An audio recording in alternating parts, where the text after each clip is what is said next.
I'm going to share my screen and bring up the dreaded slides and walk through my presentation, and then there will be plenty of time for questions, and I'm sure you'll have a lot. That's been my experience. So I'm going to give you some of the basics, and then we'll be able to answer the questions that matter the most to you.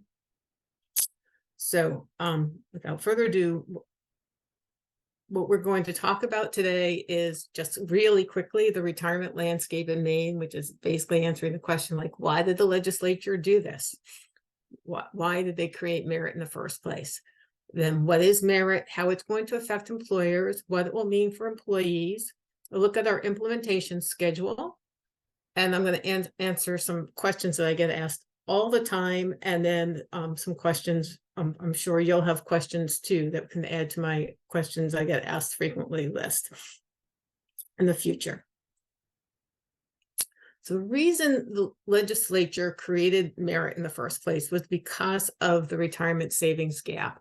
And that gap is identified as people who do not have access to retirement savings at their workplace. And in Maine, that AARP and others determine that to be about 41%, which is actually fairly low. Across the US, it's up to 50%. But it's still a good number of people who do not have the opportunity to save for retirement at their workplace. And studies have shown that the easiest and most convenient and most accessible place for people to save for retirement is at their workplace. And what the state gets concerned about is if people don't have retirement savings, it means that seniors don't have a comfortable retirement, and they rely on the state for more help and assistance in their retirement years. So state considers this to be basically a good investment. As I mentioned, this is a problem across the United States. And so states have been looking for ways to address this. And these auto IRA programs were first enacted in 2017, with California, Oregon, and Illinois being the ones who got in it first. And so I've had the great advantage of being able to learn from them as they've gone through and put the program together. Since the original states of California, Oregon, and Illinois, they've been joined by Colorado, Virginia, Maryland, Connecticut, all of whom have operating programs. And then this year, of course, we'll start. New York and New Jersey will get started in 2024. Delaware is going to be partnering with Maine. They just voted on that yesterday. So Maine and Colorado partner, which has gotten a much better program and a much quicker program for Maine citizens, and Delaware will be joining us in that effort sometime in 2024. So you can see these are they're existing and they are coming, and Maine is in a good place because we've got to take advantage of what everyone else has learned. So merit is generally for employers that do not offer retirement plans. So if you offer any retirement plan at work, even if it is not available to all of your employees, maybe not available to part-time, maybe not available to seasonal, you are still exempt from participation in merit. You need to have 5 or more employees and have been in business 2 years. So if you have under 5 employees or you have not been in business 2 years, you're also exempt from merit and don't have to worry about this at this time. As you grow, you might grow into merit. For employees, it is only involved employees who are employed in Maine. So if you have multi-state operations, some employees here and some employees in New Hampshire or any other state, then you only need to register your Maine employees. They must be 18 years or older, and under federal law, they need to have a Social Security number to open the Roth IRA that will be opening for them. So if you have any type of qualified retirement plan, then you are exempt from participation in merit. And I've got a long list of plans here, but the most common, of course, being 401ks you may have, or Simple or SEP. And if you have any of those plans, then you will be able to exempt yourself from merit. And we might actually do the exemption for you, but you can go online and exempt yourself in under 5 minutes. So the primary features from merit are automatic enrollment. So your employees will be automatically enrolled in merit, and they will need to opt out. And this is frankly becoming, any new retirement plan starting after next year is going to require automatic enrollment, whether it's ours or whether it's a 401k. So this is becoming a pretty common aspect of retirement plans. And again, because employees are much more likely to not opt out than they may be to opt in. So we get higher participation rates with an opt-out requirement. However, participation is voluntary. Your employees can opt out at any time. It is a public-private partnership. We have partnered with Vestwell and Bank of New York Mellon to provide the services. So they will be doing most of the management of the accounts, with Vestwell managing the portal and Bank of New York Mellon being the custodian on our IRA accounts. And of course, our goal is to try to keep it as simple and streamlined for both employers and employees as we possibly can, and still have an effective program. So most of you, I'm sure, are going to be concerned about the employer's role. And we've, again, tried to keep it very simple. So most important, employers only facilitate the program. They do not have fiduciary responsibility under this program at all. And the program is designed to make sure that the employers are not running the program and do not have any fiduciary responsibilities. The program is, we as a program have charged no cost to the employer. We aim for fast and easy enrollment, and it can take about 10 to 15 minutes to enroll. It's a pretty straightforward portal. And Vestwell has strived very hard to work with the payroll processes so that it can be managed in coordination with your payroll provider, your payroll processor. They have worked on integrations with as many payroll processors as they can, and that's an ongoing effort for them. What the employer needs to do is they register on the portal. They get, and I'll show you what that portal looks like, so you'll be able to see that in just a couple of slides. They send the contributions in, and then ongoing maintenance. And again, that maintenance is coming from us. So it's not like your employee is coming to you and saying, I want to change my contribution. We'll let you know if the employee makes that change. So the details from the employee's perspective: the employees are going to be automatically enrolled in a Roth IRA. They will have 5% of their employee wages automatically withdrawn from each paycheck. That amount will increase 1% per year up to a maximum of 10%, meaning that if they are starting at 5% in 2024, come January 2025, that will be automatically increased to 6%. And they will be their funds will be invested in the default investment of a capital preservation fund. That's basically a money market fund for the first 30 days, and then a target date suite of funds after that. And both capital preservation fund, target date suite of funds are provided by State Street Global Advisors. There are other investment choices. So employees have lots of choices. They can choose to put their funds in a traditional IRA rather than a Roth IRA. They can opt out entirely, and they will be given, we'll be reaching out to them and making sure they know that they can opt out entirely. They can change the percentage of wages they contribute. That can be any percentage from 1% to 100% of their wages can be contributed. That can change over time. They can choose to opt out of the automatic escalation. So if they go in at 5% and they want to stay at 5%, they can do that. And they can choose their investment options.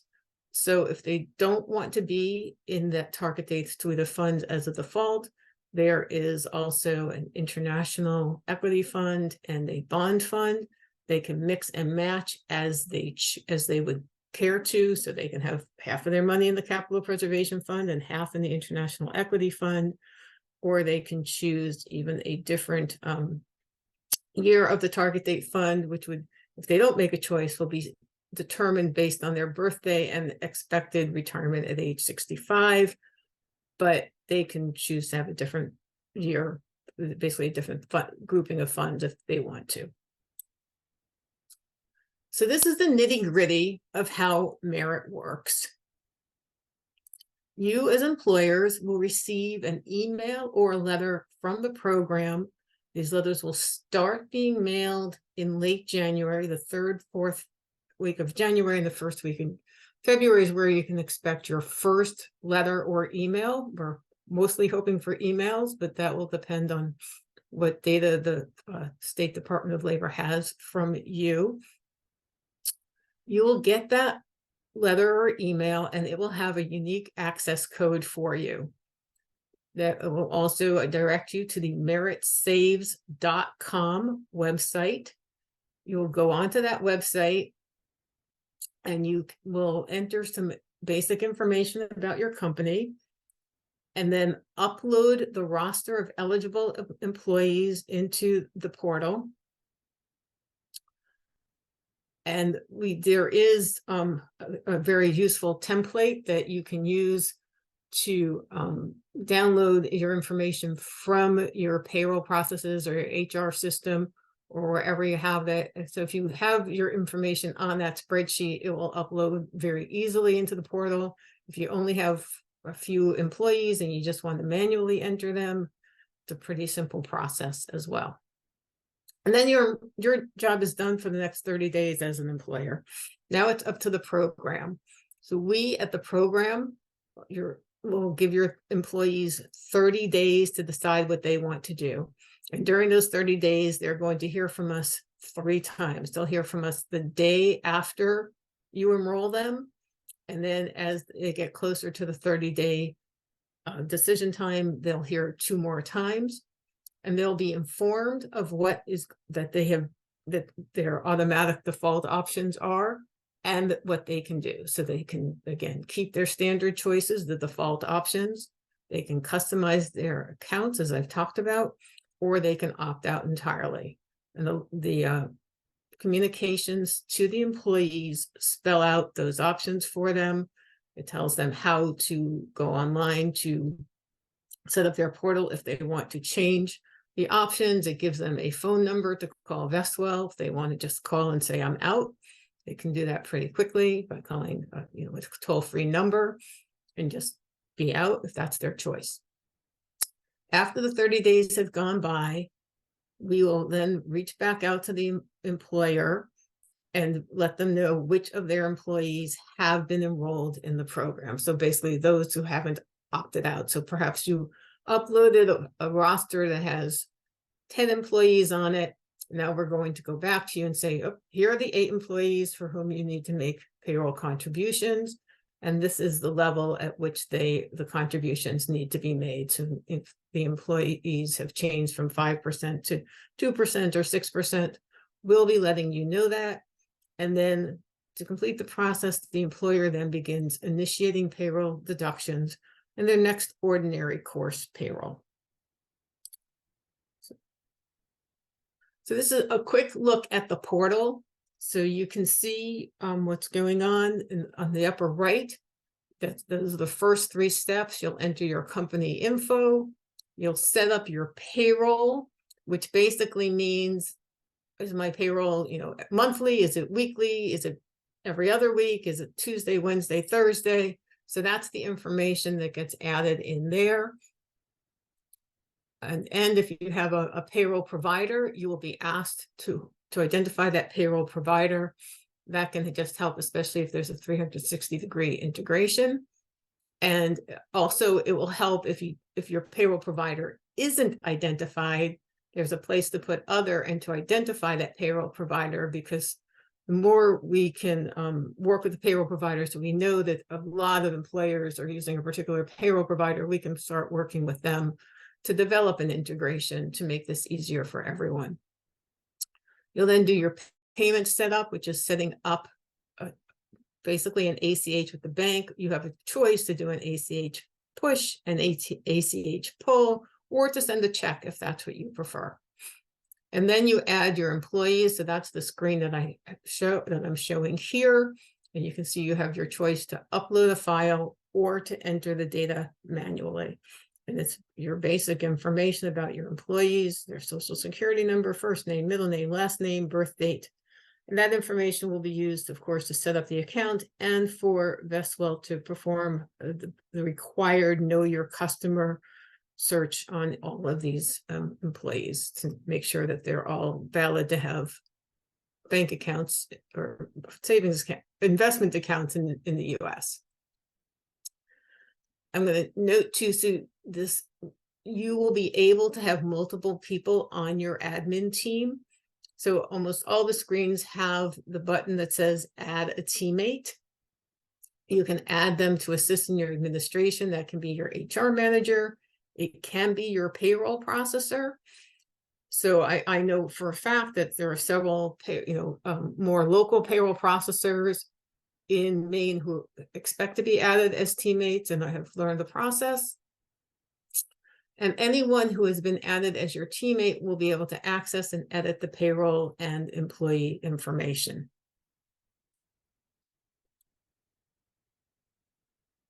So that's it about the program. I'm sure you'll have some questions and I'll be happy to get to them. Important dates to know about. We did start our pilot on October 24th. We have received our first payroll contributions last week. So the program is underway. We had a great variety of businesses who participated in the pilot, and we really appreciate them jumping in first, that we were able to learn a few things, tweak the site as the portal as necessary. And in our pilot, we had multiple restaurants, some inns, a cannabis company, a temporary employment company, a small manufacturer. So we have a pretty good variety, and they stretched from basically a land trust, a nonprofit land trust in Ogunquit, to a childcare in Presque Isle. So a pretty good mix and a pretty good geographic mix. In January 2024, as I mentioned, you all employers will start receiving your first letters from the company, and also the site will be open to everyone. The site's up now. You can take a look at meritsaves.com, but until you have your unique access code, which won't be available till late January, you won't be able to register. But then I would encourage everyone to get on early. April 30th, employers of 15 or more employees will need to be registered with the program. And by June 30th, any employer with 5 or more employees will need to be registered with the program. And you as employers will receive, as I mentioned, the letter in late January, early February, and then a couple of more letters as you're getting closer to that date of either April 30th or June 30th. So the letters you will get some reminders. Some questions that come up a lot, and certainly one that Nate and I spoke about, was the seasonal employees. And what we have worked out is that employees who work for 120 days for any company will need to be registered. So you can register your employees on day 1. That's fine when you onboard them and do all the other HR pieces of paper. And that's kind of an easy way to do it. You have your checklist, you add this to your checklist, and you're done. But if you have employees that you think will not be there for 120 days, you don't need to register them until the 120th day. I will say, and this came up in legislative hearings, if you have employees who regularly work for you every summer or every winter and come back, it would be great if they are registered, because then they can start saving even if they're not working 120 days for you. And it also works that if, let's say, you have an employee who works for you in the summer and someone else in the winter, if both of those employers are with merit, then that employee will be saving into the same account at both jobs, which gives that employee a real opportunity. Part-time employees do count toward the 5 employees, and they will need to be registered. Temporary employees will also count to the 5 employees, and they need to be registered. And particularly with temporary employees, I'll mention that it's only if they're W-2 employees. So if you have a temporary employee who's a 1099 employee, they do not need to be registered. I mentioned this before, but worth repeating. If you offer a qualified plan to some, but not all employees, you are exempt. If you are a business owner and you have W-2 wages, then you will count toward the 5 employees and need to register yourself. If you're a business owner and you take just distributions that are not W-2 wages, then you're not counted as an employee and do not need to register yourself. And employees who opt out can opt back in at any time they choose to. So just you'll have this information. I know Nate's going to share this with you. You can reach me at any time at that email address and that phone number. You can learn about the program at meritsaves.com, which has a lot of information, a pretty robust help section. And it is up now, so if you want to get ahead, you can take a look at that. MaineSaves.org. You want to know what the board is doing, attend one of our board meetings, you're welcome to come through there. That also keeps a tab of upcoming webinars. If you want to hear me do this again, you'll be welcome to do that as well, or get any additional information. So I'm going to stop sharing and we can open up to questions.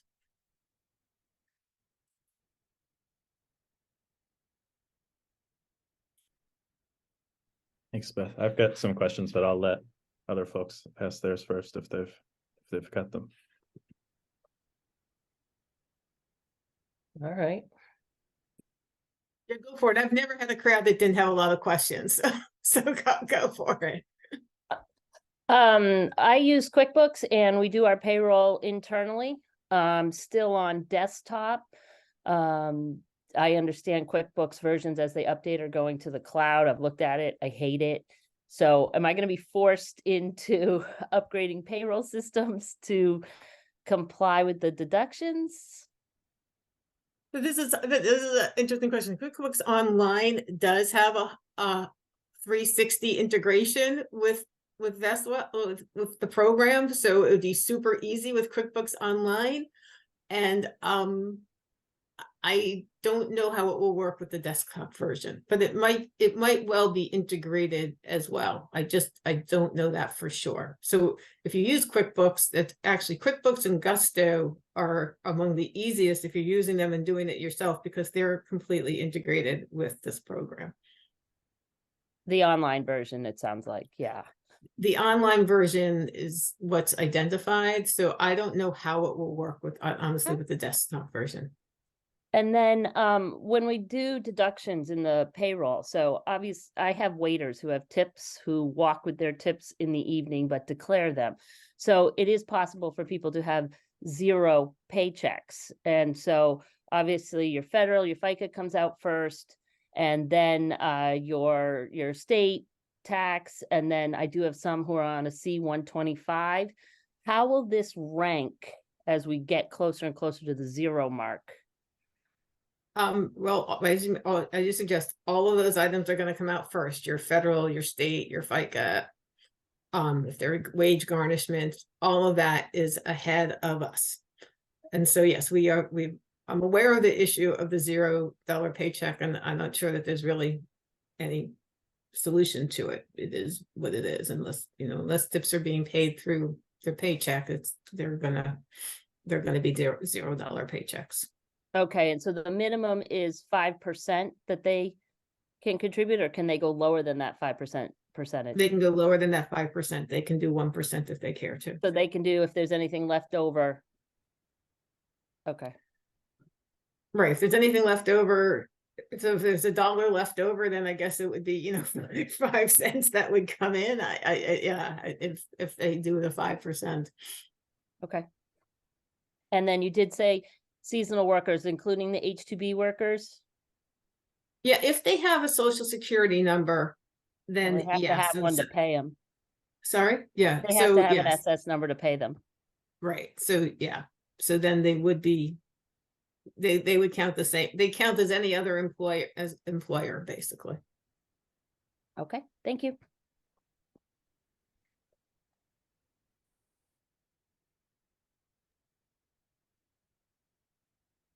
I've got one similar to kind of what Heather was saying. When you calculate the percentage that's going to be taken out of the paycheck, does it include the tips that are declared as the total percentage, or is it just their base wage?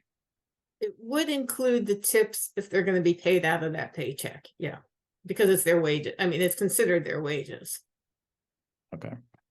Because that's going to be something that's not consistent week to week in reporting. Yeah, absolutely, right, it's going to be inconsistent, but it'll be 5% of whatever that paycheck happens to be. And again, as was suggested, whatever's remaining in that paycheck after tax and FICA and whatever else might legally be required to come out ahead. This question came to me from somebody that couldn't make it, but they said they have a retirement plan that they offer, but it's not, it doesn't kick in at 120 days. It's after 120 days that they become eligible for it. Is it that they have to be registered for a plan on the 120th day, or is it that if an employer offers a plan, then they're exempt? It is the latter. If the employer offers the plan, then they are exempt, even if it does not include all employees. So Okay. yeah, some don't kick in for a full year, some, yeah, there are different time periods the way 401ks are set up. I have a question. What happens, actually a couple questions. What happens if they are ignoring your emails, as I expect most will? Are they automatically entered in and then if they don't opt out, then we're gonna get a note from you that says, we didn't hear from these guys, they're in, you gotta start deducting, and then they come to us 2 weeks later in a panic. Why am I losing money? What are you doing with it?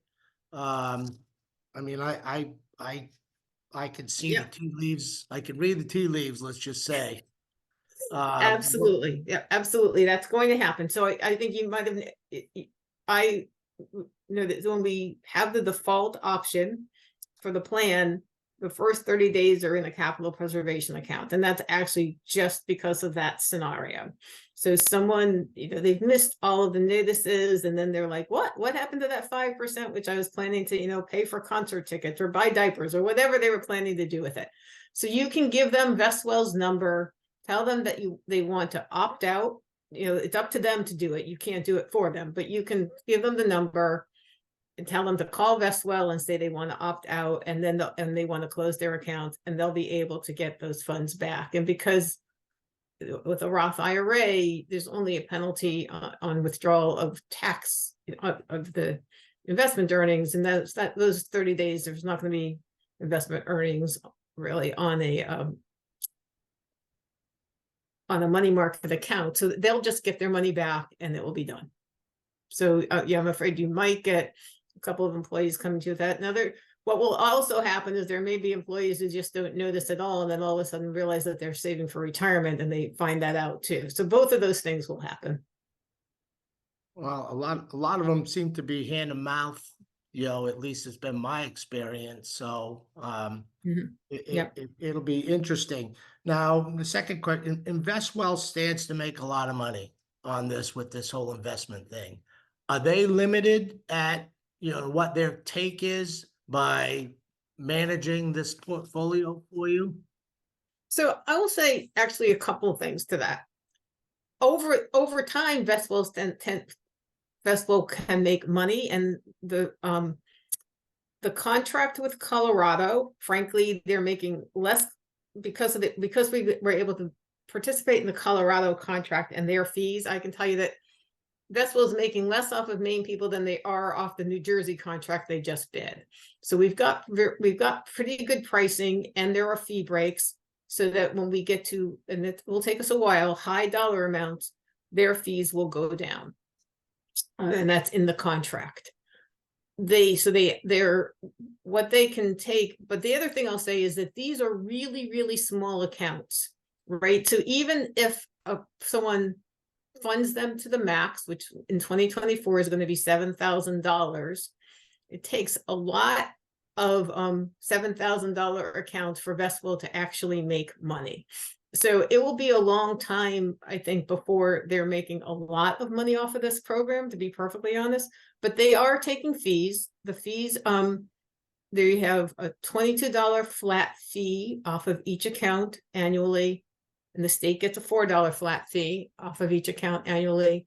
And then Vestful makes 15 basis points. That's 0.015%, and the state makes 5 basis points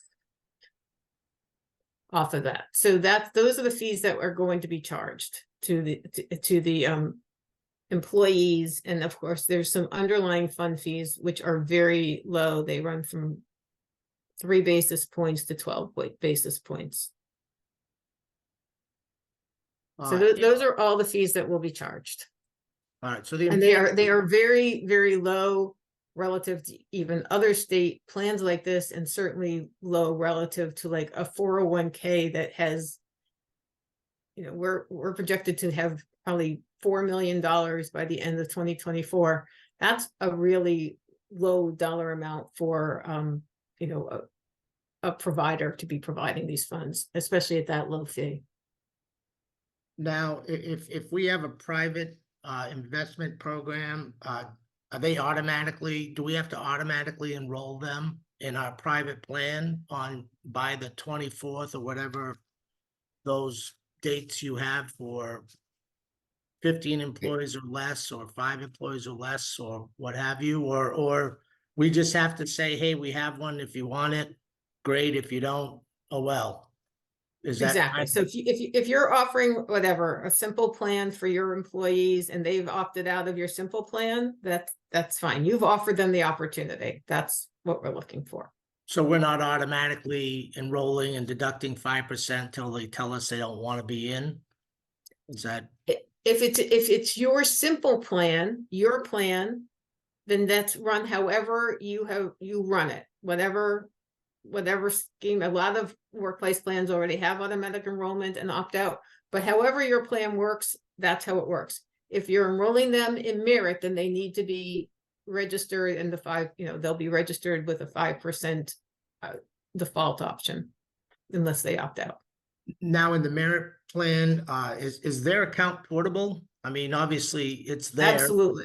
Yeah, it's a Roth IRA. So the good thing with merit is, let's just say they leave employment with you and they move on to employment with Heather, and you're both in merit, they'll just be contributing to the same account. Or if they work for you part-time and someone else part-time, both in merit, contributing to the same account. Now, if they move on to someone else and that person that employer offers 401k, then they'll be able to roll it out and consolidate their plans. Okay. Thank you. Well, thank you. How are you defining a part-time employee? Anyone who's not full-time, because they count it. There's not a lot of definition around it, because basically anyone who's working for you for any number of hours will be, if they're getting W-2 wages, is a part-time employee, unless they're full-time. I know that you look like that's not a very satisfactory answer, but basically there's not going to be any real distinction for merit. Either you're part-time or full-time. If you're W-2, then you're going to be counted as an employee and enrolled. Elizabeth, this is an annual opt-out. That's correct? Well, once you opt out, you're opted out. The legislation has a requirement in it that the board consider a re-enrollment, which cannot be more often than once a year. So we have not yet focused, or we, the board that I work for, the members have not yet focused on that re-enrollment and how it will work. So at some point there may be this re-enrollment. And again, if you look around retirement blogs and websites and the like, this is sort of a hot issue in that area, but we haven't really figured out how to make it work yet. So it will be coming, but right now we're working on original enrollment, and then we can work about trying to reach the people who opted out and seeing if they want to re-enroll. So that will come later. So I know that's something that Nate's watching carefully, and it will be the subject of rulemaking when it comes out. So you all will have an opportunity to weigh in on how it will work. And sort of similarly, because that was obviously from the employee side, from an employer side, will I have to attest that I have a 401k already in place each year? Or is that as once I attest that I have it, that's it? That's it. Okay. Once you attest you have it, that's it. Unfortunately, in our industry, a lot of employees are with us for like a hot minute. It takes longer to fill out their paperwork than they actually spend in employment with me. Now, once they fill out that paperwork and we submit it on their first payroll, they may not be with me on payroll number 2, 3, 4, because they've decided in a different career choice. How is that gonna be handled? Right, you can just remove them from your roster. If they're no longer working for you, you need to just take them off their roster. That's Now, I mean, are we sending this document that we list all these people in? Does that go out day 1, or is there a 30-day grace period? so, 'Cause well, you upload the roster into the portal, and then after that, if let's say your employee leaves for some other option, you just go into the portal and just delete them from the portal because they no longer work for you. But it sounds like it's going to take a few weeks for, Merit to reach out and to get all the information to then go back to the employer to say this person wants X percentage taken out. So by that time, they probably don't work there anymore. Because I agree with you, Paul. Well, that might be, and so, I mean, you upload your portal on day 1, but then let's say when you bring on new employees, maybe you say, look, I'm going to wait to do this for a month and see if they're solid, or or the full 120 days. That's up to you. So if you feel like your employees are just not going to be with you and it's just another level of paperwork, then don't enroll them for the first 60 days, or whatever time you have found is like, if an employee stays 60 days and they're staying with me.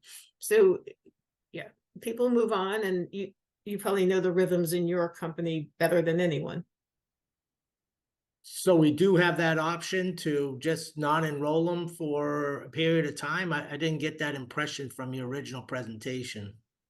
Right. Well, because I referenced it with regard to seasonal employees, but it would be the same it could be for any employee. You need the way, especially the way the rule's written. So if you feel like you want to not onboard, so you're going to have your original roster, that's going to be your employees as of the day you upload it.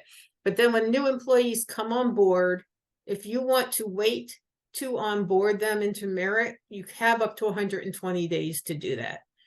So, oftentimes, I've done enough HR to know you just want to run through the checklist and get all the paperwork done. But if you're saying, look, this is something I'm just going to wait and put a notation in 60 days from now, if they're still here, then I'll upload them in Merit, you can do that. I'm hoping that in the future, you'll have some employees who are going to come to you and say, I already have my Merit account. Can I start on day 1 and just, keep contributing to it? But that will be in the future. Elizabeth, if I have an organization that has less than 5 people, do I have to go in and attest that we don't qualify because we have less than 5 people, or do I not have to do anything? Right, so you, certainly if you get a letter from us that says, here's your access code, then it would be good to go online for sure and say you have less than 5 people. If you have less than 5 people, you probably will not have an access code, because the data that we are getting from the Department of Labor is a file from the previous year of employers who have been in business 2 years and have an average of 5 or more employees over that time period. So if you, let's say you've been in business, but you've had 4 employees that whole period, you're probably not going to show up on our list. But if you Okay. do, because maybe last year you had 7 employees and now you're down to 4, then you can just go online and say, I'm under 5. And so if I, traditionally have 4 employees, but I hire a 5th one, will I need to reach out to Merit, or at what point do I need to start that process, or will I wait until Merit reaches out to me? Well, it'd be great if you want to give this opportunity to your employees, you can reach out to Merit and let us know, and we'll get you in, and otherwise you'll show up on next year's list and then Okay. you'll get your letter. Thank you.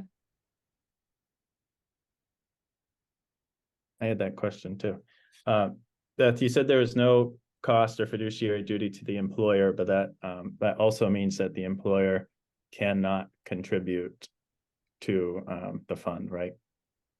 That is correct. That is, and I get that question a lot. A lot of employers see this as an opportunity because no, I don't have to pay all those fees for my 401k or my simple. But boy, I think this is great for my employees, and I'd love to be able to help them along and give them whatever 1% or 2%. Unfortunately, no, you cannot make a contribution on their behalf. So we do know employers in other states have said, well, I'm going to, try to encourage my employees to do this, and sort of giving them a bonus of some amount with the encouragement to put it in their retirement, but it's their money. They can do what they want with it. Well, you mentioned that it's no cost to the employer. I'm not so sure that's the case, because it does involve an additional cost to the employer with the onboarding process and the paperwork and whatnot. So I noticed the state's making 4%. Is any of that finding its way back to the employer for the additional cost of onboarding and getting together with your employees and, hey, this is a program that's been mandated on us by the state, we need to do this, blah, blah, blah.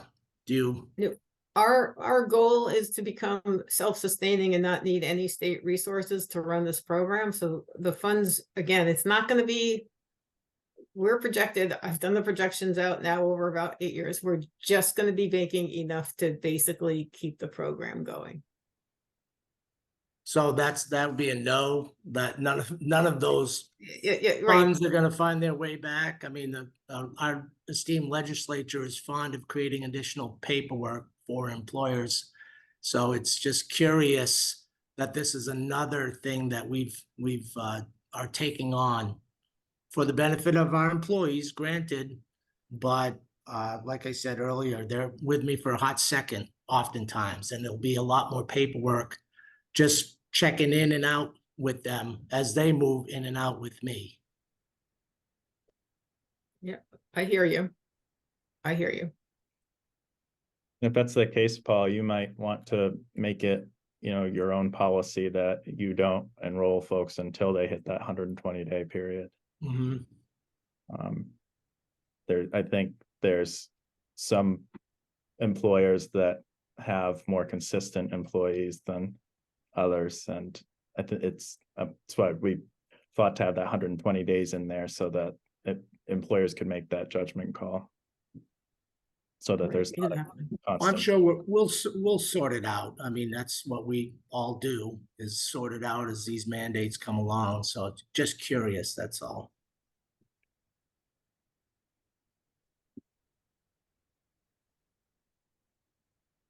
I think you answered all the questions I had.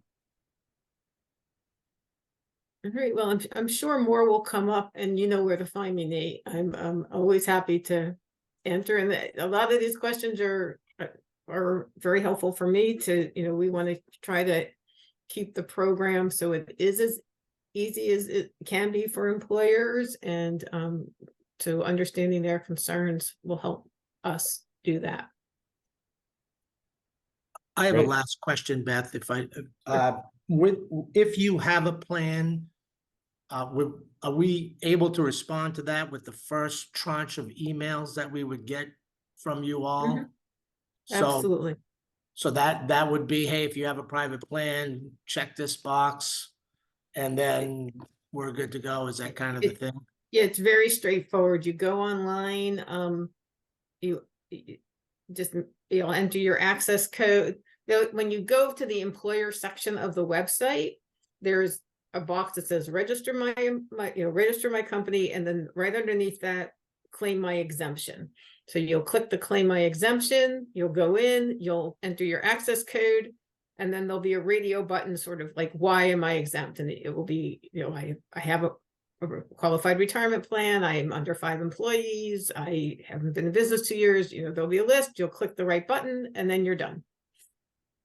Thank you very much. And the other thing I'll say we will be doing a match.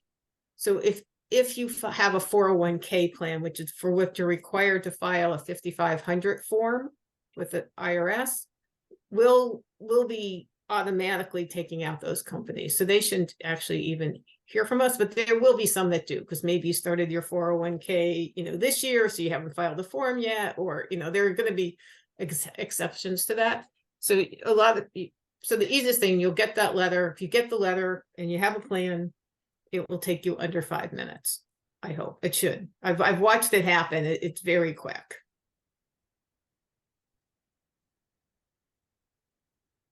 Well, if there are no more questions, thank you very much, Beth. I appreciate this, because it will be repurposed and farmed out so that other folks can refer to it. Excellent. Again, thank you all. And I do encourage you, I welcome questions. And so please reach out to me if you have any. All right, And thank you, thank you for everybody. your time this morning.